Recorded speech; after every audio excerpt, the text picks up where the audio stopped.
ఆదివారపు ఆరాధన నీ జీవితంలో చాలా ప్రాముఖ్యంగా ఉండాలి. ప్రయాణాలు ఎప్పుడు ఆదివారం చేయొద్దు. ఆదివారం మందిరంలో ఖచ్చితంగా గడపాలి.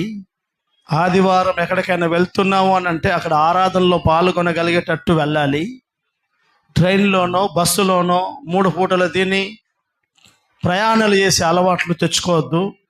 దేవుని సముఖంలో అట్టి దైవ జ్ఞానంతో మన దైవికమైన అనుభవాల గుండా మనం పెరగాలి. హల్లెలూయా. చాలా విలువైన కొన్ని సత్యాలను, కొన్ని మాటలను మనం జాగ్రత్తగా ధ్యానం చేద్దాం. దేవుని వాక్యంలో నుండి ఆది కాండము 5వ అధ్యాయం. వాక్యం చదివేవారు దయచేసి త్వరగా పరిశుద్ధ గ్రంథాన్ని తెరిచి చదవండి. దేవుని వాక్యాన్ని చదివి సహకరించండి. దేవుని వాక్యంలో నుంచి ఆది కాండం 5వ అధ్యాయం బ్రదర్స్లో నుంచి, సిస్టర్స్లో నుంచి ఎవరైనా త్వరగా తెరిచి చదవడానికి ప్రయాసపడాలి. సమయం వ్యర్థం చేయొద్దు. ఊరికే నిర్లక్ష్యంగా ఉండొద్దు.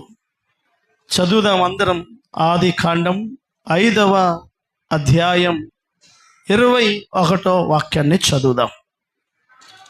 హానోకు 65 ఏండ్లు బతికి మెతుషెలను కనెను. హానోకు మెతుషెలను కనిన తరువాత 300 ఏండ్లు దేవునితో నడుచుచు కుమారులను కుమార్తెలను కనెను. హానోకు దినములన్నిటియు 365 ఏండ్లు. హానోకు దేవునితో నడిచిన తరువాత దేవుడు అతన్ని తీసుకొని వెళ్ళిపోయాడు. హల్లెలూయా. మీ తలల పైకెత్తండి. హల్లెలూయా. మన ముందు పరిశుద్ధుల యొక్క జాబితాల్లో చాలా పురాతన కాలంలో సంఘమే లేని దినాలు, పరిశుద్ధ గ్రంథమే ఇంకా భూమి మీదికి లేఖనము ఆజ్ఞల రూపంలో రాని కాలములో ఒక అద్భుతమైన జీవితాన్ని చేసిన ఒక భక్తుడు, ఆయన పేరు హానోకు. ఆయన జీవించిన కాలంలో సంఘం నీలాగా నాలాగా కూడుకొని ఆరాధనలు చేసుకునే కాలం కాదు. ఆయన కాలంలో నీ చేతిలో నా చేతిలో ఉన్నట్టుగా పరిశుద్ధ గ్రంథాలు ఏమీ లేవు. అతని కాలంలో యాజకత్వం అనేది ఇంకా ప్రారంభమే కాలేదు. సేవకుడు లేడు, సేవ లేడు, బైబుల్ లేదు. అంత పురాతనమైన కాలంలో దేవుని వాక్యం స్పష్టంగా రాస్తాడు. ఏంటంటే హానోకు ఒక చక్కటి కుటుంబ వ్యవస్థ కలిగిన వాడు, భార్య పిల్లలు కలిగిన ఒక అద్భుతమైన కుటుంబం. ఈ కుటుంబాన్ని తను ఒక ఆశీర్వాదకరంగా నడిపిస్తున్నాడు. ఎలా నడిపిస్తున్నాడు అని అంటే బైబిల్లో మనం చదువుతాం. హానోకు దేవునితో నడుస్తూ తన కుటుంబాన్ని కూడా నడిపిస్తున్నాడు. కుటుంబాన్ని చూసుకుంటూ దేవునిలో నడవడం లేదు, దేవునిలో నడుస్తూ తన కుటుంబాన్ని నడిపించుకుంటున్నాడు. మొదటి ప్రియారిటీ దేవుడు. దేవుని అడుగుజాడలలో నడుస్తూ తన కుటుంబంలో ఉన్న బాధ్యతలు, తన భార్య, తన పిల్లలు, తన కుటుంబ వ్యవస్థకి కావలసిన అక్కర్లు, అవసరతలు, పనులు, అన్ని భారాలు ఈరోజు ఒక కుటుంబంగా, ఒక తండ్రిగా, ఒక తల్లిగా ఉన్నటువంటి మనకి కుటుంబంలో అక్కర్లు ఉన్నాయి, అవసరతలు ఉన్నాయి, పిల్లల గురించిన ఆలోచనలు ఉన్నాయి, పిల్లలకు కావలసిన అవసరతలు సమకూర్చే పనిలో ఉన్నాం. ఎన్నో బాధ్యతలు మనకు ఉంటాయి. మనం ఏదైతే బాధ్యత కలిగి ఉన్నామో అనాదిలో హానోకు కూడా అలాగే ఉన్నాడు. ఆయనకు కూడా ఒక కుటుంబం ఉంది. ఆయన కుటుంబాన్ని ఎలా నడుచుకుంటున్నాడు, నడిపిస్తున్నాడు అని అంటే ఆ కుటుంబంను నడిపిస్తున్న విధానం ఎలా ఉంది అని అంటే ఆయన దేవునితో నడుస్తున్నాడు, ఆ కుటుంబాన్ని కూడా దేవునిలో నడిపిస్తున్నాడు. ఆయన నడుస్తున్నాడు, ఆయన కుటుంబాన్ని కూడా నడిపిస్తున్నాడు. దేవునితో నడిచాడు. దేవుడు అతనితో నడవడం కాదు. బాగా వినండి. పరిశుద్ధ గ్రంథం 2 రకాల నడిపింపుల గురించి నేను మీకు గుర్తు చేస్తాను. కొంచెం మీడియం మంచి దేవుడు యాకోబుతో మాట్లాడుతుంటాడు బెహెర్షెబ అరణ్యంలో, యాకోబు నువ్వు వెళ్ళు ప్రతి చోటికి నీ దేవుడైన యెహోవా నీతో కూడా వస్తాడు, నీవు వెళ్ళే చోటికి నీ దేవుడు కూడా వస్తాడు. అంటే ఫ్రంట్లో యాకోబు ఉన్నాడు, బ్యాక్లో దేవుడు ఉంటా అంటున్నాడు. నువ్వు వెళ్ళు, ఎక్కడికి వెళ్తున్నావు అక్కడికి నేను కూడా వస్తాను. దావీదుతో దేవుని వాక్యం అంటే దావీదు పోయిన చోట నెల్ల యెహోవా అతన్ని కాపాడుచు ఉండెను. యాకోబు నీ కుమారుడైన యోసేపు దగ్గరికి ఐగుప్తుకు వెళ్ళడానికి నువ్వు ఆలోచించకు, నువ్వు వెళ్ళు, నీతో నేను కూడా వస్తాను. యోసేపుకు దేవుడు తోడై ఉన్నాడు గనక యోసేపు ఐగుప్తుకు వెళ్తే దేవుడు కూడా ఐగుప్తుకు వెళ్ళాడు. పరిశుద్ధ గ్రంథంలో అత్యధికంగా మనం ఏం చూస్తామంటే తన ప్రజలు వెళుతున్న చోటుకెల్లా దేవుడు వెళ్తున్నాడు. కానీ అద్భుతం ఏంటంటే దేవుడు వెళుతున్న చోటుకెల్లా హానోకు వెళ్ళడం స్టార్ట్ చేస్తాడు. హల్లెలూయా. దేవుణ్ణి హానోకు ముందు పెట్టాడు. బాగా వినండి, దేవునితో నడిచాడు అంటే అర్థం ఏంటంటే దేవుడు ముందు నడుస్తున్నాడు, దేవుని అడుగు జాడలలో హానోకు నడుస్తున్నాడు. నా వెనక నడిచేవాడు నాకు పనివాడు, నాకు కావలివాడు, నా బౌన్సర్లు నాకు కావలివాడు ఎక్కడుంటాడంటే నా వెనుకుంటాడు, నా రాజు నా యజమాని నా ముందుంటాడు. మనం దేవుణ్ణి ముందు పెట్టుకొని ఆయన నడుస్తున్నట్టుగా మనము ఆయన వెనక నడవగలిగితే ఒక అద్భుతం జరుగుతుంది మన జీవితంలో. ఏంటి అని అంటే హానోకు దేవునితో నడిచాడు కనుక దేవుడు అతన్ని తీసుకొని వెళ్ళాడు. దేవుడు ఎవరిని తీసుకొని వెళ్ళాడు? ఎవరైతే తనతో నడిచారు. రేపు నా ప్రభు మధ్యాకాశంలో ప్రత్యక్షం కాబోతున్నాడు. ఆయన సంఘాన్ని తీసుకెళ్ళడానికి నా ప్రభు రాబోతున్నాడు. ఆయన విమోచించిన ప్రజలను, ఆయన కొరకు ఎదురు చూస్తున్న సంఘాన్ని మధ్యాకాశంలోకి నా ప్రభు అద్భుతమైనటువంటి ఆర్భాటముతో వస్తూ తన కొరకు ఎదురు చూస్తున్న తన ప్రజలను తీసుకెళ్ళడానికి వస్తున్నాడు. హల్లెలూయా. ఎవరిని తీసుకెళ్తాడు? మనం పాడతాం, మేఘాల మీద యేసు వచ్చుచున్నాడు, పరిశుద్ధులందరినీ తీసుకువెళ్తాడు. తీసుకెళ్ళడానికి రాబోతున్నాడు. ఎవరిని తీసుకెళ్తాడు? ఒక అద్భుతమైన ఇంటిస్తున్నాడు బైబిల్లో. బైబిల్లో ఒక సూచన చెప్తున్నాడు. హానోకు దేవునితో నడిచాడు కనుక దేవుడు అతన్ని తీసుకెళ్ళాడు. ఏ దైవజనుడైతే, ఏ విశ్వాస అయితే దేవునితో నడుస్తున్నాడో వాడినే నా దేవుడు రేపు తీసుకెళ్ళడానికి వస్తున్నాడు. హల్లెలూయా. చవాలి గట్టిగా హల్లెలూయా. దేవా నేను వెళ్ళిన చోటుకెళ్ళ నాకు నువ్వు తోడుగా రా అని నేను అడగడం పొరపాటు. నేను పడుకుంటున్నాను ప్రభా, నా చుట్టూ కావలి వేయి. నేను ఊరికి వెళ్తున్నాను, నాతో రా, నాతో రా, నాతో ఉండు, నాతో ఉండు, నాకు కావలి దయచేయి. నేను వెళ్తున్న చోటల్లా నువ్వు రా. ఆయనను నేను పని మనిషిగా, ఒక వాచ్మెన్గా నేను చేయకుండా దేవుడు అంటున్నాడు, ఆయన ముందు నడుస్తూ వెళ్తుంటే నేను ఆయన అడుగు జాడలను వెంబడించే సేవకుడినిగా, ఆయన నడిపింపును వెంబడించే విశ్వాస బిడలిగా ఏ గుంపు అయితే ఉంటుందో ఆ గుంపును నా ప్రభు తీసుకెళ్లే దినాలు దగ్గర పడ్డాయి. హల్లెలూయా. చదమగా హుషారుగా హల్లెలూయా. మన అడుగులు మన ప్రభు వేస్తూ వెళ్తున్న అడుగులలో వెళ్తున్నామా? మనం నడుస్తూ ఉంటే మన వెనక ప్రభు కావలిగా వస్తున్నాడా? వ్యత్యాసం చూడాలి. పేతురు పుస్తకం రాస్తాంటాడు, ఆయన శ్రమపడి హింస పొంది ఆయన తన అడుగు జాడలను మనకు మాదిరి ఉంచాడు. అడుగులు వేసిపోయాడు. ఆ అడుగులు నేను చూసుకుంటూ వెళ్ళాలి. అంటే నా ముందున్న అడుగులు నా వెనక లేవు. నేను వేసిన అడుగుల్లో నా దేవుడు వేస్తూ రావడం పొరపాటు. నా దేవుడు వేసిన అడుగులను చూసుకుంటూ నేను ఆయనతో నడవాలి. హల్లెలూయా. ఈ అద్భుతమైన అనుభవం ఏ దైవజనుడు చేస్తాడో, ఈ అద్భుతమైన అనుభవాలు ఏ విశ్వాసి చేస్తుందో వాక్యం ఖండితంగా చెప్తుంది, వారినే నా ప్రభు తీసుకెళ్ళబోతున్నాడు. హల్లెలూయా. నీకు తోచినట్టు, నీకు నచ్చినట్టు, నీకు ఇష్టం ఉన్నట్టు, నీకేది శభాష్ అనిపిస్తాదో ఆ రకంగా నడుస్తూ వెళ్తున్నప్పుడు, ప్రభువా నాతో రా, ప్రభువా నేను చేస్తున్నాను దీవించు, ప్రభువా నేను ఇలా ఉంటున్నాను నన్ను కాపాడు, అన్ని నీవు చెప్పినట్టు ఆయన వినాలి అని అనుకునే బ్యాచ్ ఒకటి. రెండు, ఆయన ఏం చెప్తున్నాడో అది విని దాని అడుగులు వేసుకుంటూ వెళ్ళే అనుభవం ఒకటి. ఇప్పుడు ప్రశ్న, దేవునితో హానోకు ఎలా నడిచాడు? ఇద్దరు చేయి పట్టుకొని ఎలా నడిచారు? సర్వశక్తి కలిగిన దేవుడు ఆయన ముందు ప్రతిరోజు నడిచాడా? ఆయన చేయి పట్టుకొని ఏమైనా నడిపించాడా? ఇప్పుడు దేవుని వాక్యంలో ఉన్న ఆ భావజాలం ఏంటో మనం బాగా అర్థం చేసుకోవాలి.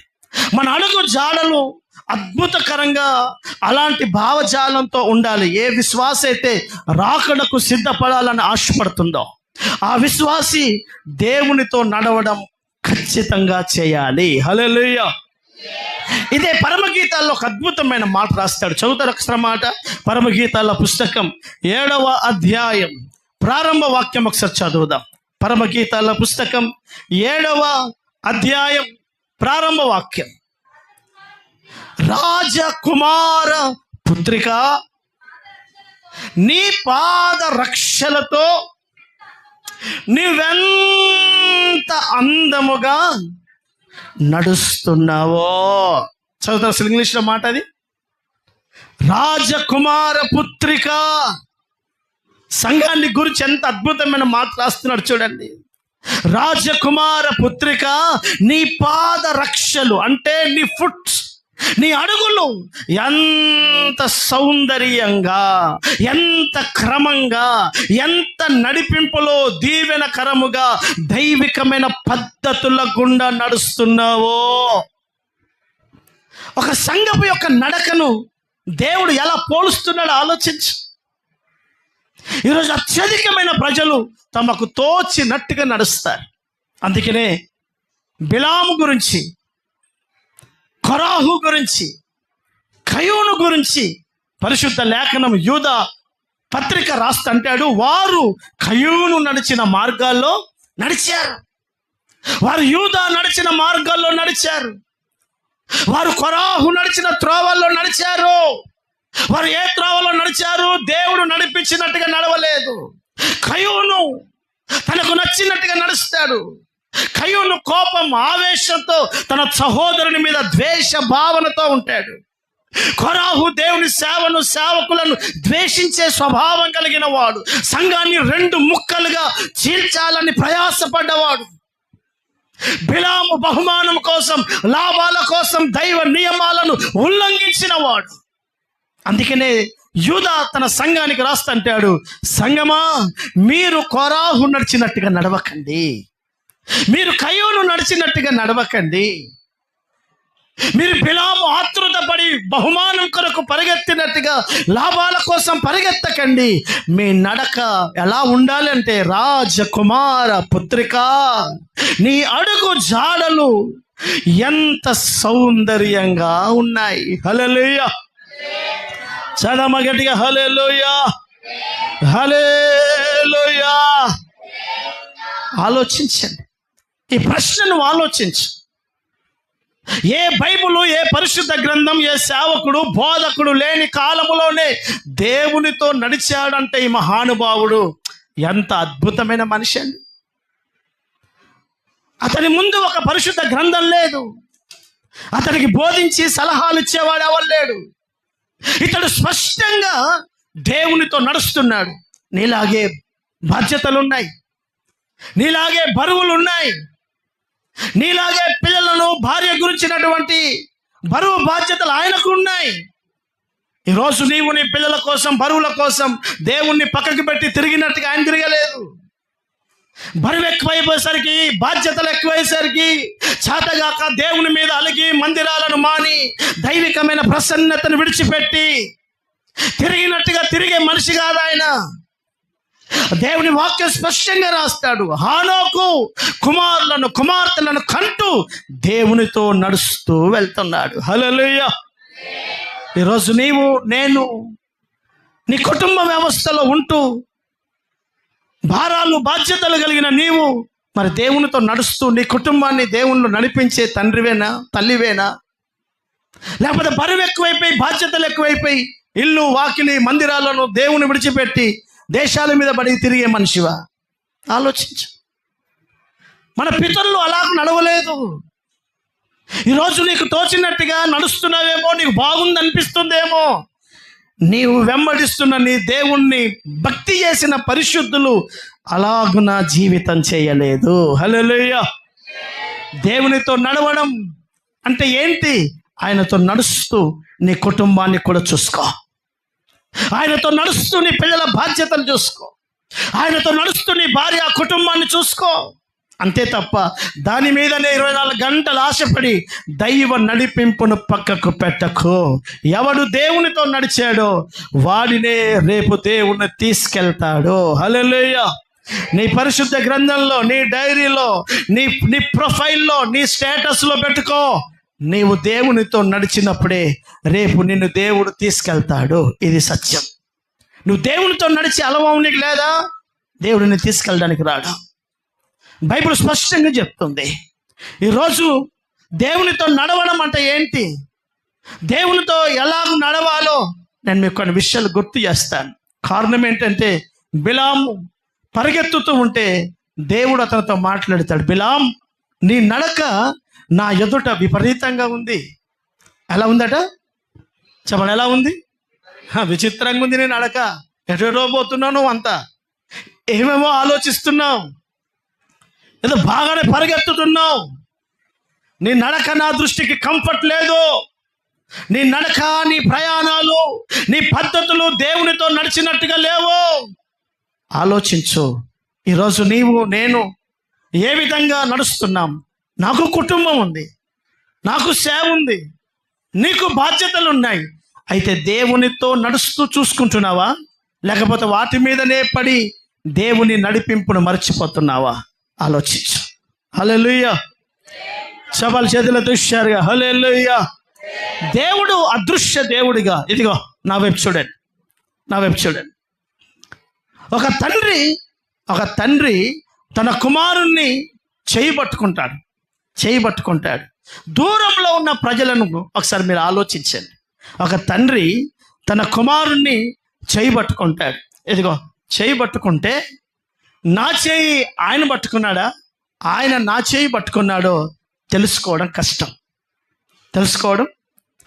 కారణం, ఇద్దరు ఒక చేయిలో ఒకటి ఉన్నాయి కనుక ఎవరు చేయి పట్టుకున్నారో అని అంటే ఈజీగా గెస్ చేసే అవకాశం ఒకటి ఉంది. ఏంటంటే, పెద్దవాడే చిన్నవాడి చేయిని పట్టుకుంటాడు. ఎందుకంటే, బాబు నాతో నడు, నేను చెప్పినట్టున్నాడు, నా వెనుకన్నాడు అని అంటారు తప్ప ఈయన నడిచినట్టుగా నేను నడవలేను. మన తండ్రి అయిన దేవుని చేయి మనము పట్టుకొని ఆయన పాదపు యొక్క అడుగు జాడలను గుర్తిస్తూ మనము నడిచే సంఘముగా ఉండాలి. హల్లెలూయా. ఎలా నడవాలో, ఎలా నడవమని దేవుడు చెప్తున్నాడో నేను మీకు కొన్ని విషయాలు గుర్తిస్తాను. దయచేసి జాగ్రత్తగా నా దేవుని మాటలు మీ హృదయంలో పెట్టుకోండి. నేను మళ్ళీ దేవుని వర్తమానంలోకి వెళ్ళకముందు మళ్ళీ గుర్తు చేస్తున్నాను. భ్రమపడకు, నీకు నీవుగా ఏమో ఊహించుకోకు. ఎవడు దేవునితో నడుస్తున్నాడో వాడు నేనైనా ఎవడైనా దేవునితో ఎవడు నడుస్తున్నాడో వాడే రేపు దేవునితో ఉండబోతున్నాడు. హల్లెలూయా. నేను వస్తాను, మరలా వచ్చి నేను మిమ్మల్ని నేనుండు చోటికి తీసుకెళ్తానన్నాడు.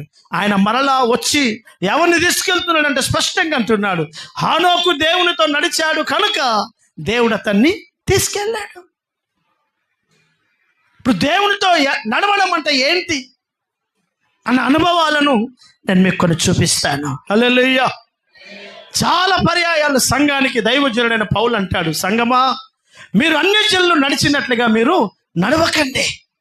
అన్య జనాంగము, దేవుని ఎరగని ప్రజలు, దేవుణ్ణి నమ్మని ప్రజలు, దేవుడంటే అంగీకారం లేని ప్రజలు, వారికి తోచినట్టుగా నచ్చినట్టుగా వారి పద్ధతులు, వారి జీవన విధానాలు, వారి కుటుంబ వ్యవస్థలో కలిగే పద్ధతులు ఉంటాయి. వారు చేస్తున్నట్టుగా, వారు నడుచుకుంటున్నట్టుగా మీరు నడవద్దు. అంటే అర్థం ఏంటి? దేవుని నడిపింపు అన్యజనులు నడిచినట్టుగా ఉండదు. అందుకనే ఒక విశ్వాసిగా నీ కుటుంబంలో, ఒక విశ్వాసురాలిగా నీ కుటుంబ వ్యవస్థలో, నీ సంఘములో అన్యజన సంబంధమైన ఆచార పద్ధతులు ఉండొద్దు. ఆ మధ్యలో నేను ఒక సోషల్ మీడియాలో ఒక వీడియో చూశాను. పాస్టర్ గారు, పాస్టరమ్మ గారు నా వైపు చూడండి. ఇంత 1 ఫీటు 2 ఫీట్లు కలిగిన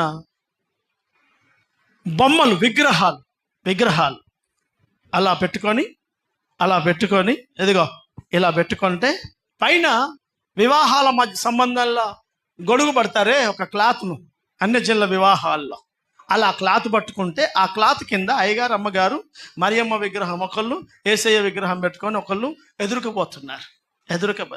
శోభయాత్ర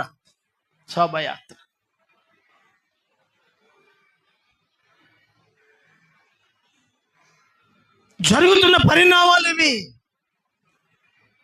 దేవునితో నడవని వాడు రేపు దేవుల్లో ఎలా ఉంటాడు?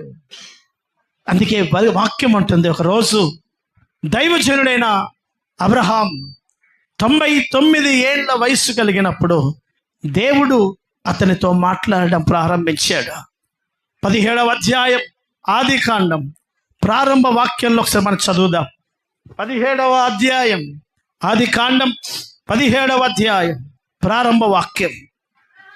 అబ్రహాము 99 ఏళ్ల వాడు. బాగా వినండి, ఇదిగో 100వ ఏట వాగ్దానం జరగబోతుంది. 100వ ఏట అబ్రహాము గర్భంలో ఇస్సాకు రాబోతున్నాడు. అంటే వాగ్దాన ఫలం. బాగా వినండి, నా వైపు చూడండి. మన వాగ్దానం ఏంటి? పరలోకం. మన వాగ్దానం ఏంటి? పరలోకం. ఆయన వాగ్దానం చేశారు, నేను వస్తాను, నేనుండు చోటికి మళ్ళీ మిమ్మలను తీసుకెళ్తాను. ఇది ప్రామిస్. ఇప్పుడు వాగ్దానం త్వరపడుతుంది. బాగా వినండి, వాగ్దానం త్వరపడుతుంది. అబ్రహాముకు తెలియకపోయిన కాలాలు, సమయాలు ఏ దేవుని ఆధీనతలో ఉన్నాయో ఆయనకు బాగా తెలుసు. అబ్రహాముకు వచ్చే 7 గర్భఫలం రాబోతుంది, వాగ్దానం నెరవేర్చబోతుంది అని తలంచిన నా ప్రభు అబ్రహాంతో అంటాడు, 99 ఏళ్ల వాడైనప్పుడు యెహోవా అతనికి ప్రత్యక్షమై, నేను సర్వశక్తి కలిగిన దేవుడను, నా సన్నిధిలో, ఇదిగో నా సన్నిధిలో, నా ముందు నా వెనక నడుస్తూ ఉంటున్నావా? నడవాలనుకుంటున్నావా? యెహోవా నడిచినట్టుగా, దేవునితో నడిచిన హానోకు వలె అబ్రహామా నీవు నాతో నడవాలా? నా సన్నిధిలో నడుచుచు నిందారహితంగా ఉండాలి. హల్లెలూయా. చెప్పండి, ఎలా ఉండాలట? దేవునితో నేను నడుస్తున్నానా? దేవునితో నువ్వు నడిచే విశ్వాసమేనా? నా సేవ, నీ విశ్వాసం నిర్దోషమైనదిగా ఉండాలి. హల్లెలూయా. ఏ నింద, ఏ మత్స మన చేతులను బట్టి ఎవడు నష్టపోకుండా, మనల్ని బట్టి ఎక్కడ కీడు జరగకుండా, మనము ఎవరికి ప్రమాదానికి కారకులుగా ఉండకుండా, మనము నిందల పాలు కాకుండా, దేవుని నామానికి మనల్ని బట్టి అవమానము జరగకుండా, నా సన్నిధిలో నడుస్తున్న అబ్రహామా నింద రాకుండా బతుకు, నిర్దోషంగా నడువు. అంటే దేవుడు హానోకు దేవునితో నడిచాడు. మనం పాడతాం. మీరు ఎప్పుడైనా పాడారో లేదో తెలియదు. నేను హాస్టల్లో చదువుతున్నప్పటి నుంచి పాట బాగా విని ఉన్నాను. నెసాగెద యేసునితో నా జీవిత కాలమంతా. పాడండి అందరూ ఒకసారి. యేసుతో నడిచేదా, యేసుతో గడిపేదా, యేసుతో నడిచేదా, యేసుతో గడిపేదా, పరమును చేరగనే వెళ్ళేదా, హానోకు వలె సాగేదా. పాట బాగుంది, కానీ నడిస్తే తెలుస్తుంది ఎలా నడవాలి. పాడడానికి ఏముందండి? ఎప్పుడైనా నీ ఇంటికాడ ఏసన్న గారి పాటలు, జాన్వేస్ అన్న గారి పాటలు పెట్టుకొని నువ్వు వారితో కలిసి పాడు, సేమ్ పాడినట్లే ఉంటుంది. అటుంటుంది. అబ్బా యేసన్న గారి వాయిస్ నాది సేమ్ డిట్టో అన్నట్టు ఉంటుంది. ఇప్పుడు అది బంద్ చేసి పాడు, అది బంద్ చేసి పాడు, అప్పుడు నీ రాగం తెలుస్తుంది. అవునా కాదు? అవునంటారా కాదు? ఒకరిని చూస్తే నేను బాగున్నాను అనిపిస్తుంది, ఆయనను పక్కకి పెట్టుకొని చూస్తే తెలుస్తుంది మన బతికేందో. పాడడానికి బాగానే ఉంటుంది. వారు 365 ఏండ్లు, మనం బతికే 80 ఏండ్లు. బ్రదర్, హానోకు 365 ఏండ్లు బతికాడు. ఎవ్రీ డే ఎవ్రీ ఇయర్ దేవునితోనే నడుచుకుంటూ జీవనాన్ని కొనసాగించాడు. మనము 70-80 ఏళ్ళ ఆయుష్ కాలంలో మనం ప్రభు దొరికిండే మనకు 30 ఏళ్ళకు 20 ఏళ్ళకు. ఆల్రెడీ 20 ఏళ్ళు కొలాప్స్ అయిపోయాయి. ఇక మనము నడిచేది ఇంకెంత కాలం చెప్పండి? మహా అయితే ఒక 40-50 ఏళ్ళు చచ్చేంత వరకు. ఈ 40-50 ఏళ్లలో మనం ఎంత పర్ఫెక్ట్గా నడుస్తున్నామో ఒకసారి మనం ఆలోచించాలి. ఏ పరిశుద్ధ గ్రంథం, ఏ దైవజనుడు, ఏ విజిటింగు, ఏ కూడికలు, ఏ ఉజ్జీవ కూటాలు, ఏ ఉపవాసాలు లేని ఆ కాలంలో 365 సంవత్సరాలు దేవునితో నడిచాడే. ఈరోజు మనం కొంచెం బాగుపడాలంటే మనకు ఒక 4 రోజులు కూటాలు ఉండాలి. ఉపవాస కూడికలు ఉంటే తప్ప ఉజ్జీవం రాదు. ఎవడో బయట నుంచి స్పీకర్ వచ్చి చెప్తే తప్ప మన పాపాలు మనకు అర్థం కావు. మనం నిరాశలో ఉంటే అయ్యగారు పని కట్టుకొని మన ఇంటికి విజిటింగ్ వస్తే తప్ప మళ్ళీ మన మైండ్ రిఫ్రెష్ కాదు. మనం అంత బలంగా ఉన్నాం. హల్లెలూయా. చదమగడి హల్లెలూయా. నేను చెప్పేది సత్యం అంటారా కాదా? నువ్వు అలిగావు, నీ ఇంటికి సేవకు రాకపోతే అలిగిపోతావు, ఓడిపోతావు, మానేస్తావు అంటే అర్థం ఏంటి? నువ్వు నిలబడాలంటే నీ ఇంటికి విజిటింగు. హానోకు ఎవడు విజిటింగ్ వేశాడు? ఎవరు కూడికలు పెట్టారు? నేను ఇదే నమ్ముతాను. ఎందుకో తెలుసా? నన్ను బలపరచు దేవుని యందే నేను సమస్తము చేయగలను. నన్ను నడిపించేటాడు దేవుడు, నన్ను బలపరిచేటాడు దేవుడు. ఏ మానవుడు వచ్చి నన్ను రిఫ్రెష్ చేయడానికి అవసరమేమీ లేదు. ఆత్మ దేవుడు నాతో ఎప్పుడు ఉండి నన్ను నడిపించుతూ ఉండాలి. హల్లెలూయా, హల్లెలూయా. ఇదిగో మొదటిగా దేవునితో నడిచే వ్యక్తులకున్న అనుభవాలు జాగ్రత్తగా విందాం. దేవుడు అంటున్నాడు, అబ్రహామా, నాతో నువ్వు నడవాలి అని అంటే నువ్వు నిందారహితంగా ఉండాలి. నీ గుండె మీద, నీ మంచి మనస్సాక్షి మీద చేతేసుకో. నీ చేతులను ఒకసారి చూసుకో. వాక్యం అంటుంది, నిర్దోషమైన చేతులను శుద్ధమైన హృదయములు కలిగిన వాడే యెహోవా పర్వతానికి ఎక్కగలడు. ఎవడయ్యా నీ నిత్య మహిమలో సియోనులో నిలబడతాడు? దేవుడు నిలబడిన చోటు, ఆయన సింహాసనం ఉన్న స్థలంలో ఎవరు రేపు నిలబడతారు అని అంటే కీర్తనకారుడు రాస్తాడు, నిర్దోషమైన చేతులు. నీ చేతులు నిర్దోషమైనవైనా? దావీదుతో నా ప్రభు అంటాడు, దావీదు నీ చేతులు రక్తంతో తడిసిపోయాయి, అనేకుల ప్రాణాలు తీసావు, నీ చేతులతో నా మందిరాన్ని కట్టొద్దు. కారణం ఏంటో తెలుసా? నీ చేతులతో ఎన్నో ప్రాణాలు నాశనం చేశావు, రక్తాన్ని ధారపోసావు. నేను అంటున్నాను, రక్తము ధారపోసిన చేతులతో భూమి మీద ఒక మందిరమే కట్టించడానికి ఎలిజిబుల్ కాకపోతే, అర్హత లేకపోతే రేపు మహిమలో నిలబడ ఎక్కడ చెప్పండి? భూమి మీద కట్టే మందిరం ఎంత గొప్పదైనా ఒకరోజు భూమిలో మట్టికి మన్నుగా మారాల్సిందే. భూమి మీద కట్టే మందిరానికే నిర్దోషమైన చేతులు కావాలంటే మనం రేపు నిత్య మహిమలో దేవుని సింహాసనం ఎదుట నిలబడే నీకు నాకు మన చేతులు నిర్దోషంగా ఉన్నాయా? ఆలోచించు. ఎవరి నష్టంలో నీ చేతులు పాలిభాగం కావా? ఎవరికి కీడు చేయలేవా? ఎవరికి నష్టం చేసే చేతులు కావా? ఎక్కడ నిన్ను బట్టి సంఘానికి, నిన్ను బట్టి మందిరానికి, నిన్ను బట్టి నువ్వు ఆరాధిస్తున్న దేవునికి నింద రావడం లేదా? ఆలోచించు. యెహోవా నామమునకు అపకీర్తి కలగడానికి దావీదు చేసిన పాపం కారణంగా మారలేదా? నీవు నేను చేసిన బలహీనతలను బట్టి దేవుని ఘనమైన నామానికి నింద పడడము లేదా? బ్రదర్, పడడం లేదా? ఈరోజు ప్రజలు యేసయ్య నామాన్ని ఎందుకు ట్రోల్ చేస్తున్నారు, యేసయ్య నామాన్ని ఎందుకు నవ్వుల పాలవుతున్నారు? స్పష్టంగా రోమా సంఘానికి రాస్తాడు, మీ వలనే కదా, మీలాంటి వారి ద్వారానే కదా ఆయన నామానికి అవమానం, నింద. అందుకే వాక్యం అంటుంది, దేవునితో నడవడం అంటే అర్థం ఏంటో తెలుసా? అబ్రహాముతో దేవుడు స్పష్టంగా అంటున్నాడు, నా సన్నిధిలో నీవు నిందారహితంగా నడవాలి, నా సేవలో నింద ఉండకూడదు. లోకస్తులు నా మీద నిందలు పెడితే పెట్టనివ్వండి, లోకస్తులకు నేను అర్థం కాకపోవచ్చు, లోకస్తులు నా గురించి ఎవడైనా చెప్పే మాట వినే అవకాశాలు ఉన్నాయి. నా దేవుడికి నా గురించి ఎవడు చెప్పే అవసరం లేదు, నీ గురించి నీ దేవుడికి ఎవడో చెప్పే అవసరం ఏమీ లేదు. ఆయన నీ నా వ్యక్తిత్వ జీవితాలను, అంతకంటే ప్రాముఖ్యంగా మన మనస్సాక్షులను సైతం ఆయన నేరుగా ఎరిగి ఉన్న దేవుడు. ఆయన నేను ఏ మనసుతో సేవ చేస్తున్నానో ఆయనకు తెలియదా? అందుకే దేవుని వాక్యం మనకు నేర్పిస్తుంది, సంగమా హనోకు దేవునితో నడిచాడు అంటే ఎలా నడిచాడు?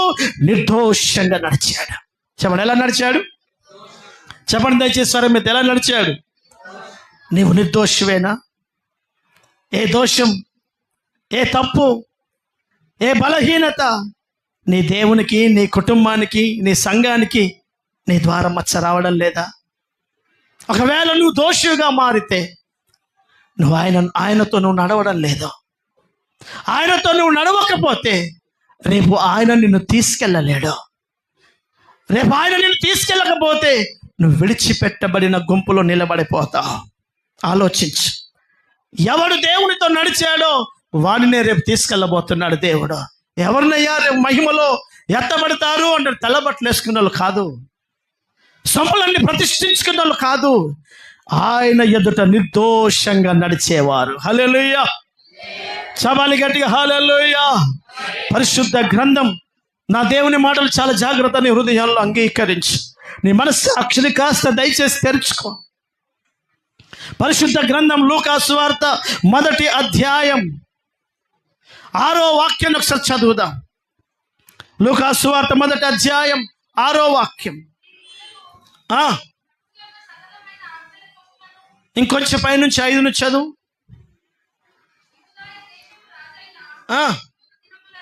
ఆమోజు దినములలో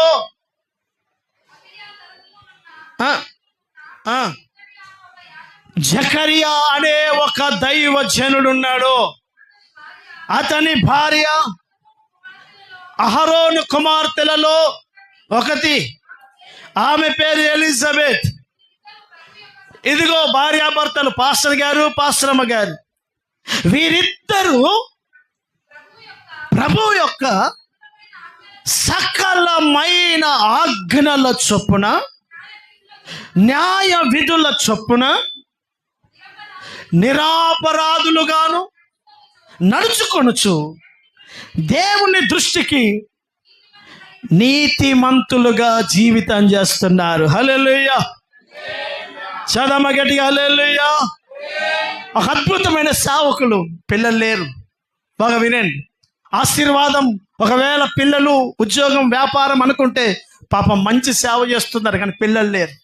ఎంతోమంది అనుంటారు నింద, ఎంతోమంది అనేక మాటలు అనుంటారు. ఈరోజు మాట అనడానికి అసలు ఏమైనా హద్దులు ఉన్నాయా లోకానికి అని అంటే హద్దులు లేవు, యుద్ధులు లేవు, ఏమీ లేవు. ఎంతైనా మాట్లాడతారు, దేని గురించి అయినా మాట్లాడతాడు, ఎంతసేపు అయినా మాట్లాడతాడు. మాట్లాడడానికి ఏముందండి? ప్రపంచంలో ఉన్న అందరి కోసం మాట్లాడతాడు. రేవంత్ రెడ్డి ఇచ్చే పెన్షన్తో బతాడు, రేవంత్ రెడ్డి వేస్ట్ అంటాడు. రేవంత్ రెడ్డి గురించి 2000 పెన్షన్ తీసుకుంటాడు కూడా మాట్లాడతాడు. మాట్లాడడానికి ఏముందండి? ఏమైనా మాట్లాడతావు. నువ్వు ఊరు సర్పంచ్గా తెలుస్తుంది నీకు. నీకు కనీసం పరిశుద్ధ గ్రంథంలో ఆలు కూడా తెలియవు, కానీ ఆ అయ్యగారు ఎట్లా, ఈ అయ్యగారు ఎట్లా అని అంటావు. మాట్లాడడానికి ఏముందండి? ఎవడైనా మాట్లాడవచ్చు. వీళ్ళు ఎన్నో నిందలు భరిస్తున్నా కూడా ఇక్కడ ఒక కుటుంబాన్ని చూస్తున్నాం మనం. వారు దేవుని సకల విధములైన ఆజ్ఞలను పాటిస్తూ నిర్దోషంగా సేవ చేస్తున్నారు. హల్లెలూయా. మనల్ని ఎంతమంది ఏమనుకుంటున్నారు అని చూడకు. నీ గురించి నువ్వు లెక్క చెప్పాల్సింది దేవుడికే. రేపు బహుమానం పొందాల్సింది ఆయన దగ్గర నుంచే. ఎవరో ఏమో అనుకున్నారని నీవు ఆవేశపడే అవసరమేమీ లేదు. హల్లెలూయా. మనుష్యులు మాట్లాడుతూనే ఉంటారు. బాగా వినండి, ఒక అద్భుతమైన ఆత్మీయత చెప్తాను వినండి. ప్రజలు మాట్లాడుతున్నప్పుడు మౌనంగా ఉన్నవాడే గొప్ప ఆత్మీయుడు. ఆవేశపడి మాటకు మాట, అర్థమవుతుందా? ఆవేశంతో మాట్లాడేవాడు కాదు ఆత్మీయుడు. ఒక కామన్ షిమి, వాని గురించి బైబిల్ అంటది కుక్క లాంటోడాడు. ఎలాంటోడు? చెప్పండి గట్టిగా, ఎలాంటోడు? కుక్క లాంటోడు. షిమి దావీదు గురించి పో పో సైతానిగా అని పిలుస్తున్నాడు. పోరా పో అని దావీదును తిట్టడం మాత్రమే కాదు, దుమ్ము తీసి దావీదు మీద పోస్తున్నాడు. భార్య, పిల్లలు, కుటుంబం అందరి ముందు చూస్తుండగా అభిషేక్ అంటాడు, రాజా ఈ కుక్క లాంటి షిమి అంత అరుస్తున్నాడు ఏంది? ఒక్క మాట సెలవి, మన తలకాయ తీసేసి వస్తా అని అంటాడు. దావీదు అంటాడు, వాడు మాట్లాడితే నీకెందుకు భయం, బాధ? మాట్లాడి అమ్మా, నీ గురించి మాట్లాడే వాళ్ళని మాట్లాడనియ్యో. ఏం చేద్దాం? మాట్లాడనిద్దామా? పోయి లొల్లి పెడదామా? మాట్లాడనిద్దామా? లొల్లి పెడదామా? మాట్లాడని. అరే, నీ గురించి రాత్రి పగళ్ళు తలుస్తున్నాడంటే మంచిదే కదా. భార్య, పిల్లలు, కుటుంబం, ఉద్యోగాన్ని పక్కకు పెట్టి 24 గంటలు నీ పేరే ఎత్తుతున్నాడు నిద్రలో కూడా. రవి పాస్టర్ అంటే ఆడికి ఎంత ప్రేమ ఉండొచ్చు నా మీద, అర్థమైంది? నిద్రలో కూడా కలవరిస్తున్నాడు. ఏ మనిషి కనపడ్డా నా గురించే మాట్లాడతాడు.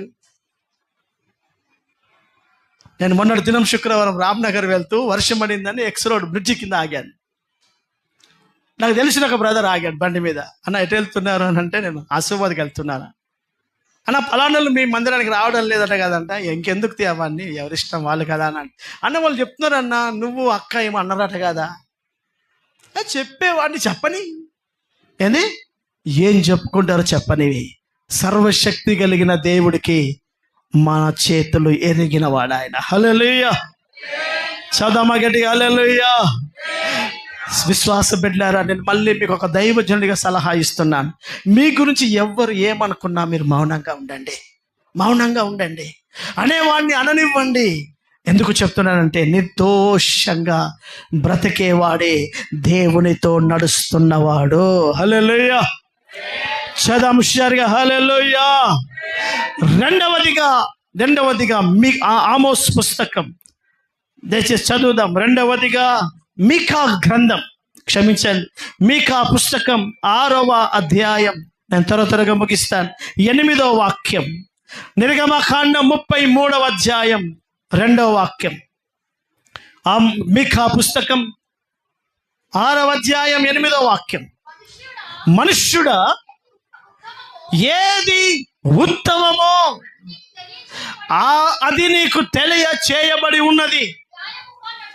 న్యాయముగా నడుచుకొనుటయు, కనికరమును ప్రేమించుటయు, దీన మనస్సు కలిగి నీ దేవుని ఎదుట ప్రవర్తించుటయు ఈ జీవితమే కదా దేవుడు నిన్ను అడుగుతున్నాడు. హల్లెలూయా. దేవుడు నిన్నేమడుగుతున్నాడు? వెండి మేకలు, గొర్రెలు, పొట్టేళ్ళు, మందలు తీసుకొచ్చి నాకు బలి ఇవ్వమని అడగడం లేదు. ఏమడుగుతున్నాడు? సంగమా, మనుష్యుడా, ఓ సేవకుడా, ఓ విశ్వాసి, నీవు దేవుని ఎదుట ఎలా బతకాలో, ఎలా నడవాలో తెలుసా? 1, నిర్దోషంగా నడువు. 2, అక్కడ అంటున్నాడు దేవుని బిడ్డలారా, దేవుని ఎదుట కనికరము కలిగిన వాడివిగా, న్యాయముగా బ్రతికే వాడవుగా, అంత మాత్రమే కాదు, దీన మనస్సు కలిగిన వాడివిగా నీవు జీవితము చేయడం ఆయన నిన్ను ఆశ కలిగి చూస్తున్నాడు. హల్లెలూయా. దీన మనస్సు తగ్గింపు. ఎలా నడవాలి దేవునితో, మనం ఎలా నడవగలము దేవునితో అంటే అహంకారముతో కాదు. ఎవడి హృదయము దీనత్వముతో నిండుంటుందో, ఎవడి మనస్సు తగ్గింపు స్వభావంతో ఉంటుందో, ఎవడి జీవితంలో ఆ దైవికమైనటువంటి భావము కలిగిన వాడుగా ఉంటాడో వాడి గురించి బైబిల్ అంటుంది, ఎవడు తగ్గించుకొని బతుకుతాడో, ఎవడు తన జీవితాన్ని విధేయత కలిగి లోబడే కలిగి మంచి మనస్సాక్షి కలిగి జీవిస్తాడో వాడి గురించి అంటది, వాడే దేవుని అడుగులలో అడుగులు వేస్తున్నవాడు. తగ్గింపు. అక్కడ దేవుని వాక్యం అంటుంది, లోబడే మనస్సు కలిగిన వాడే దేవునితో నడుస్తున్న వాడితో సమానం. ఎందుకో తెలుసా? అక్కడ రాస్తాడు, నిర్గమకాండం 33వ అధ్యాయం 2వ వాక్యంలో ఒకసారి చూడండి గట్టిగా. 33వ అధ్యాయం నిర్గమకాండం. అందుకు 33వ అధ్యాయం 2వ వాక్యం, నేను నీకు ముందుగా దూతను పంపి కనానీయులను, అమోరీయులను, హిత్తీయులను, పెరిజీయులను, హివ్వీయులను, యబూసీయులను నేను వెళ్ళగొడతాను. మీరు ఇశ్రాయేలు జనంతో అంటున్నారు, మీరు లోబడ నొల్లని ప్రజలు కనుక నేను మీతో రాను. అమ్మా నా వైపు చూడండి. రాను అని అంటే మనతో ఆయన ఉన్నట్టని ఎలా అనుకుంటామండి? విచిత్రంగా.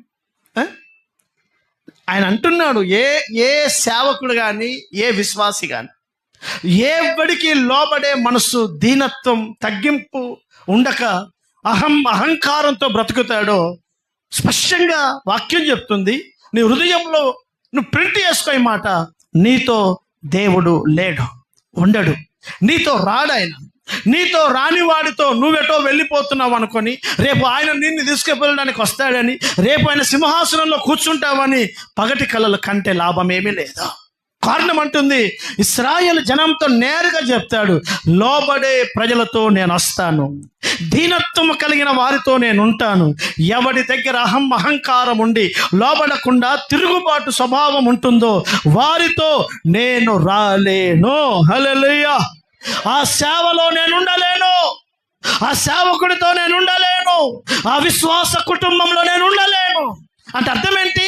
హానోకు దేవునితో నడుస్తున్నాడు అని అంటే హానోకు విధేయత కలిగిన వ్యక్తిత్వం కలిగిన వాడు, హానోకు లోబడే మనస్తత్వం కలిగిన వాడు, హానోకు తగ్గింపు కలిగిన వాడు. అందుకని దేవుని వాక్యం ఉంటుంది, హానోకు దేవునితో ఎలాగ నడిచాడయ్యా అని అంటే ఎలాగూ నడుస్తారో దేవుని వాక్యం పరిశుద్ధ గ్రంథం మనకు నేర్పుతుంది.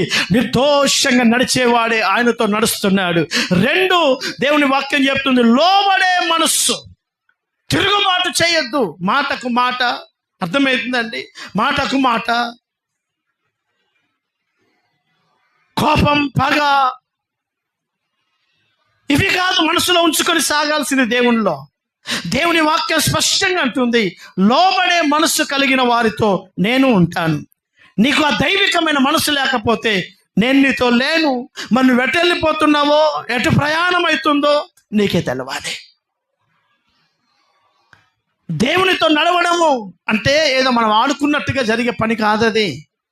తగ్గింపు చేత, గద్దింపులను లోబడి, హెచ్చరికలకు లోబడి దైవ సేవకుడు, తల్లి, తండ్రి, పెద్దలు ఏ మాట చెప్పినా దానికి తల వంచి దేవుని చిత్తానికి, నీ చిత్తం, నీ దాసుడను నేను ఆలకిస్తున్నాను అని చెప్పి తలదించుకొని నడిచే ఒక అద్భుతమైన వ్యక్తిత్వం ఎవడికి ఉంటుందో వానితో దేవుడు నడుస్తున్నాడు. హల్లెలూయా.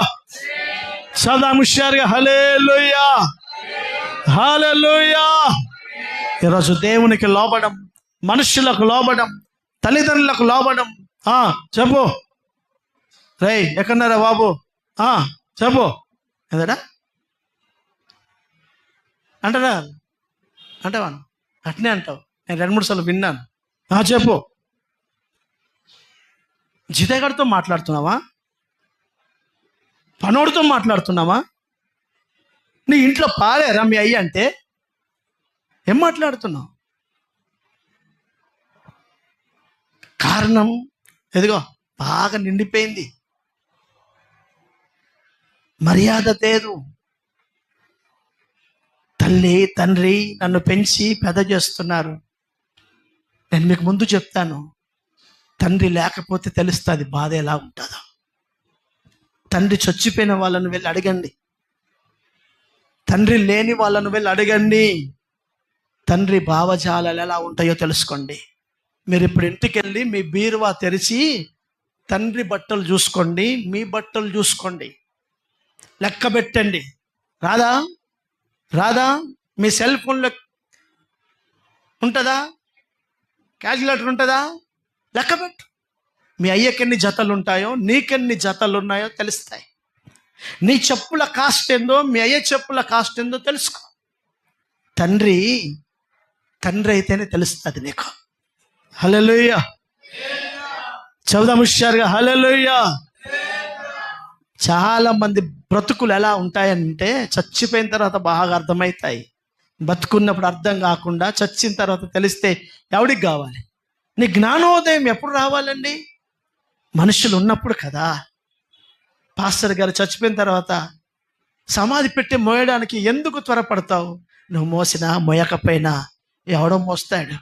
కానీ పాస్టర్ గారు ఉన్నప్పుడు ఎప్పుడైనా ఆయన భుజం మీద భారం ఎప్పుడైనా మోసావా? ఆ పెట్టెనెందుకండి మోస్తావు? పెట్టెను మోస్తే ఏమొస్తుంది చెప్పండి? పెట్టెను మోస్తే ఏమొస్తుంది? జాన్ పాస్టర్ గారు చనిపోయినప్పుడు విశ్వాసులందరూ మేము మోస్తాం అని అన్నారు. నేను అయ్య దగ్గరికి పోయాను. అయ్యా, ఆయన మా తోటి సేవకుడు, మేము కలిసి తిన్నాం, కలిసి పెరిగాం. అప్పుడప్పుడు బట్టలు ఇస్త్రీ లేకపోతే నా బట్టలు ఆయన వేసుకున్నాడు, ఆయన బట్టలు నేను వేసుకున్నాను. తోటి సేవకుడు జీవితం ముగించేశాడు. మీరు పర్మిషన్ ఇస్తే సేవకులంగా మేమే మోస్తాం, ఆ వ్యక్తిని కడవరకు మేమే మోస్తాం అని అంటే, అయ్యా మరుమాట చెప్పకుండా నేను కూడా మోస్తా అన్నాడు. మీరు చూశారో లేదో, అయ్యా నేను ముందున్నాం, సేవకులం మోసాం. ఆలోచించండి. దేవుని మాట, దేవుని కార్యాలు బ్రతుకున్నప్పుడు విలువలు తెచ్చుకోండి. చచ్చిపోయిన తర్వాత నీ ఇంట్లో ఫ్రేములు పెట్టుకుంటే ఎవడికి వచ్చేపోయేటివి ఏమి లేవు. హల్లెలూయా. నీ తండ్రిని ప్రేమించు, నీ తల్లిని కనపరచు, విధేయత చూపు, లోబడు, వారి మాటకు కాస్త లోబడు. దేవుని కోరుకుంటున్నాడు. సంగమా, ఎవడు లోబడతాడో నేను వాళ్ళతో ఉంటాను, ఎవడు లోబడడో నేను వాళ్ళతో ఉండలేను. దేవుడికి కంపరం పుట్టించే స్వభావం ఇదే. దేవుడికి నచ్చని స్వభావం గర్వం, అతిశయం. కొంతమంది నోరు తెరిచి అనేస్తారు, కొంతమంది ముఖం మార్చుకుంటారు. రెండొకటే. కత్తి అయినా కొడవలైనా అంతా ఒకటే. రీడింగ్ మారుతుంది, సనుగుతారు. కొంతమంది నేరుగా అనేస్తారు. అది కాదు. వాక్యం మనకు నేర్పిస్తున్న పాఠం. దేవునితో ఏమీ లేని కాలంలో, పరిశుద్ధ గ్రంథము బోధించే బోధకుడు లేని కాలంలో లోబడి నడిచిన హానోకును చూసి ఈరోజు మనం నేర్చుకోవాలి. హల్లెలూయా. చదమ గట్టిగా హల్లెలూయా. చెబుషారి హల్లెలూయా. మూడవదిగా 23వ అధ్యాయం అపోస్తుల కార్యాలు 23వ అధ్యాయం ప్రారంభ వాక్యం ఒకసారి చదువుదాం. అపోస్తుల కార్యాలు 23వ అధ్యాయం ప్రారంభ వాక్యం. పౌలు మహాసభ వారి తేరి చూచి, నా సహోదరులారా, నేను ఇదిగో దమస్కు ఎడారిలో మిట్ట మధ్యాహ్నం నా ప్రభు నాతో దర్శనమిచ్చి, సౌలా అని పలికి నాతో మాట్లాడిన ఆ క్షణం మొదలుకొని మీ ముందు నిలబడిన ఈ క్షణం వరకు, నేటి వరకు కేవలం మంచి మనస్సాక్షితో నేను దేవుని ఎదుట నడుచుకొనుచున్నాను. హల్లెలూయా. చదమ చేతులెత్తి గట్టిగా హల్లెలూయా. ఒకసారి నాతో కలిసి మాట మనం చదువుదాం. సహోదరులారా, తీసారా మాట? అపోస్తుల కార్యాలు 23 ప్రారంభ వాక్యం. పౌలు చెప్పండి నా వెనుక. పౌలు మహాసభ వారిని తేరి చూచి, సహోదరులారా, నేను నేటి వరకు కేవలము మంచి మనస్సాక్షి గల వాడనై దేవుని ఎదుట నడుచుకొనుచున్నాను. ఈరోజు దేవుని మందిరంలో నేను నిలబడ్డాను, మీరు ఉన్నారు. ఇదిగో మీ మనస్సాక్షి మీద ఈ మాట చేతేసుకొని చెప్పగలగాలి. నేను మంచి మనస్సాక్షితో సేవ చేస్తున్నాను.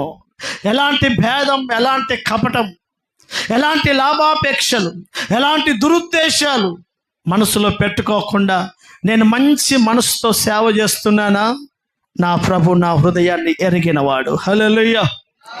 నేను ఒక మనుషుడికి నా మనస్సాక్షిని తెరిచి చూపించలేను. నేను చూపించలేను, నువ్వు చూపించలేవు. చూపించగలమా? మన హృదయంలో ఏముందో ఒక మనిషికి మనం చూపించలేము. మనం ఆయనకు చూపించకపోయినా మన దేవుడు చూడగలడా? ఇప్పుడు దేవుని వాక్యం మనకు నేర్పిస్తుంది. ఒకటి, నిర్దోషంగా నడవాలి. ఆయనను వెంబడించేవారు, దేవునితో నడిచేవారు ఎలాంటి వారు అంటే నిర్దోషంగా నడుస్తారు. 2, లోబడి దేవునికి మాటకి తగ్గించుకొని నడుస్తారు. 3, మంచి మనస్సాక్షి. లోపటొకటి బయటొకటి కాదు. మందిరంలో ఒకటి, ప్రపంచంలో బయట ఒకటి కాదు. దేవుని సేవకుల దగ్గర ఒకలాగా, విశ్వాసుల దగ్గర ఒకలాగా కాదు. విశ్వాసుల మధ్యలో ఒకలాగా, బంధువుల మధ్యలో ఒకలాగా కాదు. మన మనస్సాక్షి పరిస్థితులు మారినట్టుగా మారేది కాదు. మనస్సాక్షి నీదేనా? అప్పుడప్పుడు ఏమైనా తీసి పెట్టుకుంటావా? రోజు ముఖానికి పౌడర్ పెట్టుకున్నారు, దీనికి ఏమైనా మారుస్తామా? మార్చలేం కదండి. అది అంతరంగంలో దాగి ఉంది కదా. ఈరోజు దేవుని ఎదుట, దేవుని సంఘముగా మీరు ఒక సేవకుడిగా, నేను నా ప్రభు అద్భుతమైన మాట మాట్లాడుతున్నాడు. హానోకు దేవునితో నడిచినట్టుగా ఎవడు నడుస్తున్నాడు అని అంటే మంచి మనస్సాక్షి. ఆ మాట ఒకసారి ఇంగ్లీష్లో చదువుతావా?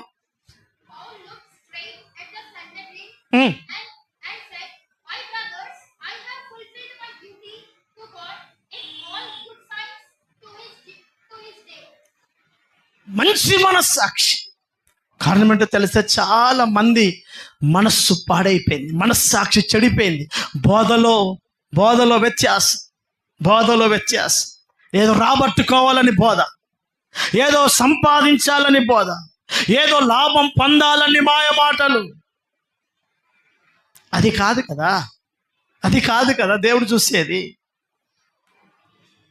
మందిరాలు కట్టాలా, స్థలాలు కొనాలా, మందిరంలో దేవుని కార్యాలు జరగాల, ఏమి చేసినా ఒక సేవకుడిగా, ఒక విశ్వాసిగా మనం ఏమి చేసినా జీవన యాత్రలో ఎలాగూ సాగాలి దేవునితో అని అంటే మంచి మనస్సాక్షి.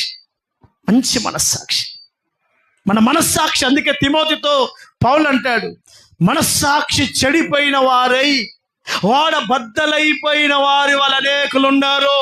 మనస్సాక్షి చెడిపోయింది. మనసులో వేరు, బయట వేరు. బయట దండాలు పెడతారు, కానీ మనసులో వేరు. దేవుని మందిరంలో భక్తి వేరు, సమాజంలో వేరు. వీళ్ళందరూ ఎవరు అంటే మనస్సాక్షిని చంపుకొని బతికేవారు. బయట ప్రజల మధ్యలో ఒకలాగుంటారు, దేవుని కాళ్ళ దగ్గర, మందిరంలో ప్రజల దగ్గర భక్తులుగా చలామణి అవుతారు. ఒక శాస్త్రంలో పరిశైలుగా వేషధారణతో కూడిన జీవన విధానం ఇది. అందుకని అంటున్నాడు, నేను ఆ రోజు మొదలుకొని రేపు ఈ కళ్ళ ముందు నేను చచ్చిపోతానని తెలిసి మీ ముందు నేను నిలబడి చెప్తున్నాను అంటాడు పౌలు. మంచి మనస్సాక్షితో నేను సేవ చేస్తున్నాను. ఎంతమంది సేవకులు ఈ మాట చెప్పగలరు? ఎంతమంది విశ్వాసులు చెప్పగలరు? నా మనస్సు దేవుడేరుగా పులిపిడి మీద నిలబడి ఒక ప్రకటిస్తున్న సేవకుడిగా నేను ఏ మనసుతో ప్రార్థన చేస్తున్నాను, ఏ మనసుతో ఒక విశ్వాసికి సలహా ఇస్తున్నాను, ఏ మనస్సాక్షితో ఒక వ్యక్తితో నేను మాట్లాడుతున్నాను. లాభాలా, బెనిఫిట్స్ కోసమా, ఆస్తుల కోసమా? ఒక మనిషి పసిగట్టకపోయినా సర్వము చూచే దేవుడు ఆయన. హల్లెలూయా. సంగమా, అందుకే ఆలోచించు, రేపు నా ప్రభు రాబోతున్నాడు, నిన్ను తీసుకెళ్ళాలా? నిన్ను ఆయన తీసుకెళ్లాలని ఆశతో వస్తున్నాడు. అయితే తీసుకెళ్ళడానికి హనోకు ఆయనతో నడిచినట్టుగా నేను ఆయనతో నడవగలగాలి. ఆయనతో ఎవరు పడితే వాళ్ళు నడిచేవారు కాదు. వెనక ఒకరోజు 1000 మంది వస్తున్నారు. పేతురు అంటున్నాడు, ప్రభువా 1000 మంది వస్తున్నారు అని అంటే వెనక్కి తిరిగి అన్నాడు, ఎవడైనాను నన్ను వెంబడించాలా, నా సిలువను ఎత్తుకొని రావాలి అని చెప్పాడు. ఆ సిలువ ఎప్పుడైతే తన భుజాని మీదకి వచ్చిందో వెంబడించిన 1000 మంది ఒక్కడు కనబడలేదు. అక్కడ కనబడలేదు. ఆలోచించు, మస్తు మంది వస్తారు ప్రజలు దేవుని దగ్గరికి, కానీ వాళ్ళు దేవుణ్ణి వెంబడించేవారు కాదు. ఇదిగో నా సంగమా, ప్రభు త్వరగా రాబోతున్నాడు. పరిస్థితులు మారబోతున్నాయి. నా ప్రభు నన్ను తీసుకెళ్ళడానికి రాబోతున్నాడు. మన మనస్సాక్షి బ్రదర్, నీ మనస్సాక్షి నీకు బాగా తెలుసు.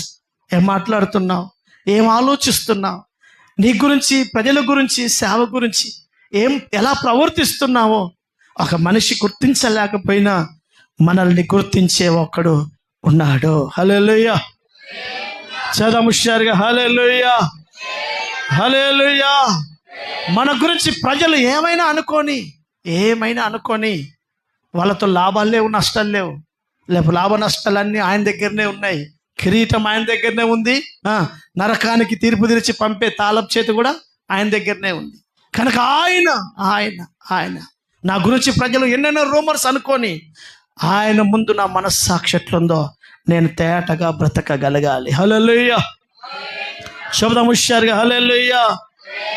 ఇంకొక మాట, అదే కొరింథీయులకు రాసిన మొదటి పుస్తకం 4వ అధ్యాయం, త్వరగా చదవండి.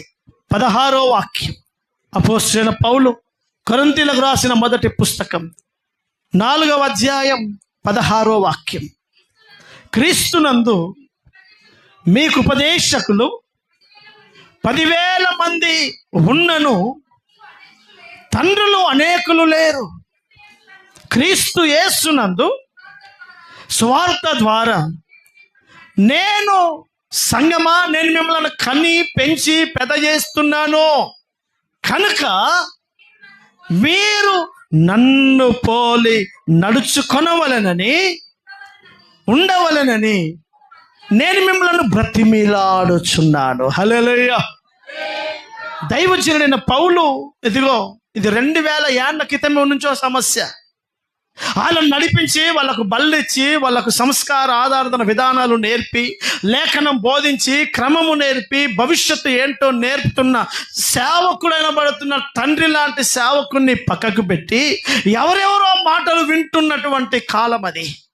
అందుకే నేను నా దైవజనుడైనటువంటి పౌలు అంటున్నాడు, సంగమా మీకు ఉపదేశకులు 10,000 మంది ఉండని, మీకు ప్రేమించేవారు, మిమ్మల్ని గౌరవించేవారు, నీకు తెలిసిన వారు, బుద్ధి జ్ఞానము కలిగిన వారు ఎంతో మంది ఉండని, కానీ నీకు తండ్రి అక్కడే. అమ్మా, ప్రపంచంలో 1000 మంది పాస్టర్లు ఉన్నారు. వాళ్ళందరూ నీ పాస్టర్ కాదు. అవునా కాదా చెప్పండి, అవునా కాదా? వాళ్ళందరూ పాస్టర్లే, కానీ నీకు పాస్టర్లు కాదు వాళ్ళు. ఆలోచించు. దేవుడు వాళ్ళకు ఒక కాపరితనం ఇచ్చాడు, వాళ్ళకు విశ్వాసులను ఇచ్చాడు. ఆయనకు పాస్టర్, వాళ్ళకు పాస్టర్ ఆయన.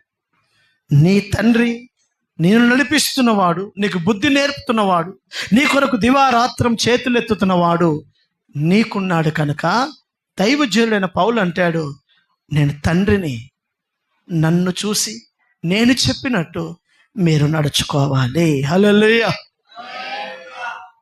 మనకు బంధువులు 1000 మంది ఉంటారు. మీ ఇంట్లో ఫంక్షన్ పెట్టుకుంటే బంధువులు 1000 మంది వస్తారు. ఎంతమంది తండ్రులు వస్తారు? ఎంతమంది ఉంటారు? తండ్రులు? అక్కడే. బంధువులు 1000 మంది, తండ్రులు అక్కడే. అందుకనే అంటున్నాడు, నేను మిమ్మలను నడిపిస్తున్నాను. నువ్వు ఏ ఆరాధనకు, ఏ సంఘంలో నిలబడ్డావో, ఏ దైవజనుడు నీ కొరకు చేతులెత్తుతున్నాడో, ఏ దైవజనుడు నీకు సంస్కారం ఇస్తున్నాడో, ఏ దైవజనుడు నీ లాభ నష్టాల కోసం, నీ కష్ట సుఖాల కొరకు దేవుని పాదాల దగ్గర చేతులెత్తుతున్నాడో, ఆయన నీకు తండ్రి లాంటి వాడు. నువ్వు నడవాలా? ఆయన మాట ప్రకారం నడవడం నేర్చుకో. నీ నీ నీ నీ దగ్గర అర్థమవుతుందని సలహా కావాలా? ఆయన సలహాతో నింప. అర్థమవుతుందండి? మాకు సేవలో నేర్పారు విధానాలు. బాగా వినండి. నీకెంతమంది సేవకులైనా ఉండని, నేను దీవించకపోతే మీకు దీవెన రాదు. ఇది నీ బుక్లో రాసి పెట్టుకో. నిన్ను కన్ని నిన్ను పెంచి నీకు భవిష్యత్తును చూపిస్తూ ఒక బాధ్యత కలిగిన తండ్రి లాంటి సేవకుడు నిన్ను దీవించకపోతే, నీకెంత పెద్ద పెద్ద దైవజనులు నీ ఇంటికి వచ్చి ఉపవాస కూటం పెట్టినా నీ 10 రూపాయలు పోతాయి తప్ప నీకు దీవెన రావడం అసాధ్యం. కారణం, దేవుడు వారిని నీకు తండ్రిగా పెట్టలేదు. హల్లెలూయా. అందుకే పౌలు అంటున్నాడు, నేను మిమ్మల్ని తండ్రిని, మీ బాధ్యతలు నా చేతి మీద ఉన్నాయి కనుక నన్ను పోలి నడుచుకోండి. నేనేం బోధ చేస్తున్నాను ఆ బోధ వినండి. నేను ఏ పద్ధతులు నేర్పిస్తున్నాను ఆ పద్ధతుల గుండా వెళ్ళండి. నేనేం సలహా ఇస్తున్నానో నా సలహా వినండి. నేను మీ తండ్రిని అంటున్నాడు. నన్ను పోలి మీరు నడుచుకోండి. నిర్దోషంగా నడిచేవాడు దేవునితో నడుస్తున్నాడు. తగ్గింపు కలిగి లోబడ మనసు కలిగిన వాడు దేవునితో నడుస్తున్నాడు.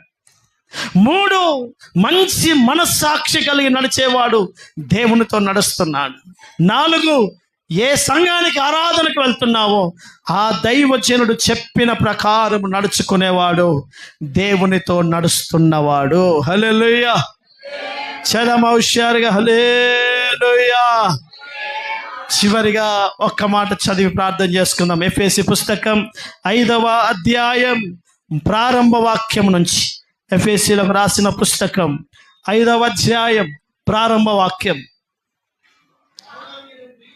కావున మీరు ప్రియులైన పిల్లల వలె ఇదిగో దేవునిలాగా నడుచుకొనుడి. ఎలా దేవుడు నడుస్తున్నాడు? కింద, క్రీస్తు మిమ్ములను ప్రేమించి పరిమళ వాసనగా ఉండుటకు మన కొరకు తన్ను తాను దేవునికి అర్పణముగాను బలిగాను అప్పగించుకొనెను. అలాగుననే మీరును ప్రేమ కలిగి నడుచుకొనండి. హల్లెలూయా. మీ దేవుడు ప్రేమలో నడిచేవాడు.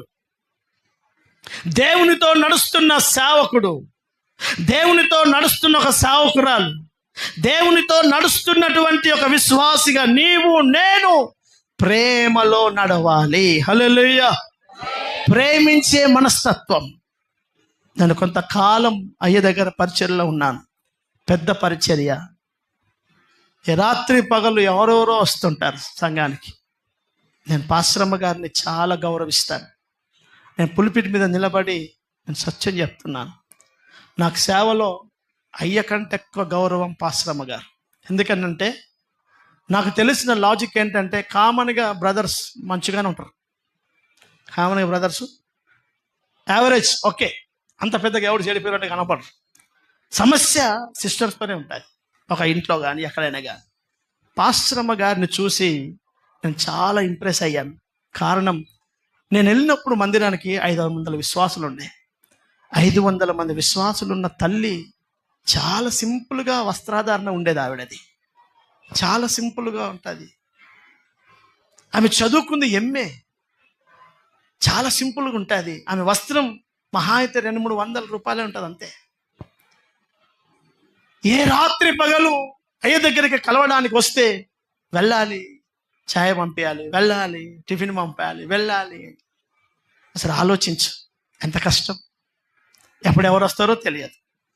అసలు మీ ఇంట్లో నువ్వు చెప్పి చూడు, ఇంట్లో 11 గంటలకు లేచి చుట్టం పక్క పెట్టు, నీకే ఛాయ్ పెట్టమని చెప్పు. నీకు పద్ధతి లేదు, పాలు లేదు, ఇప్పుడు పో బయట పోయి దారి పో.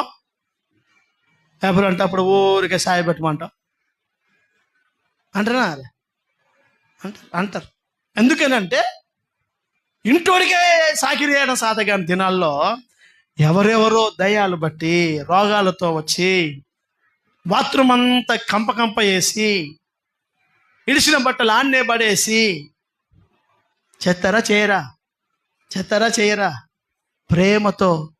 ప్రేమతో ఆవిడ వాళ్ళకు సహకారం చేస్తున్నారు అనిపించేది. చాలా గ్రేట్. ఎందుకు చెప్తానని, ప్రేమగా బ్రతకడం చాలా కష్టం. ప్రేమ గురించి చెప్పడం ఎంతైనా చెప్పచ్చు. ప్రేమగా బ్రతకడం కష్టం. ఒక మనిషిని ప్రేమించడం కష్టం. కానీ ప్రేమించి చూడు, అందులో ఉన్నంత తృప్తి ఇంకెందులో ఉండదు. అందులో ఉన్న తృప్తి నీకు ఎందులో ఉండదు. ప్రేమించి చూడు, అంతే.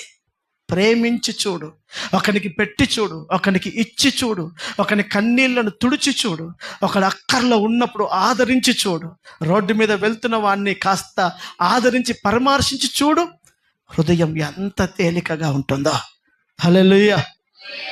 చదవ హుషారుగా హల్లెలూయా. దేవుని వాక్యం మనకు నేర్పిస్తున్న పాఠం. హానోకు దేవునితో నడిచాడు అని అంటే ఎలా నడిచి ఉంటాడు అని అంటే, ఆయన నిర్దోషంగా నడిచాడు, లోబడి చెప్పినట్టుగా నడిచాడు, 3 మంచి మనస్సాక్షితో నడిచాడు, 4 దేవుడే అతనికి దైవజనుడిగా ఉన్నాడు కనుక దేవుడు చెప్పినట్టు నడిచాడు, 5 దేవుని ప్రేమించి ఆ ప్రేమతో నింపబడుతూ నడిచాడు. వాక్యం అంటుంది ఆయనతో నడిచాడు గనకనే దేవుడే వచ్చాడు, హానోకును తీసుకొని వెళ్ళిపోయాడు. నీతో దేవుడు రావాలా? దేవుడితో నీవు వెళ్ళాలా? యాకోబు, నువ్వు వెళ్ళు, ప్రతి స్థలానికి నేను వస్తా అన్న మాట అద్భుతకరంగా ఉందా? దేవుడు ఎటు వెళ్తున్నాడో అటు హానోకు వెళితే అద్భుతకరంగా ఉందా? ఆలోచించు. అలాగున్న గొప్ప నడుపడి, అలాంటి గొప్ప నడిపింపు మనము నడుచుటకు దేవుడు కృప దయచేయునుగాక. ఆమేన్.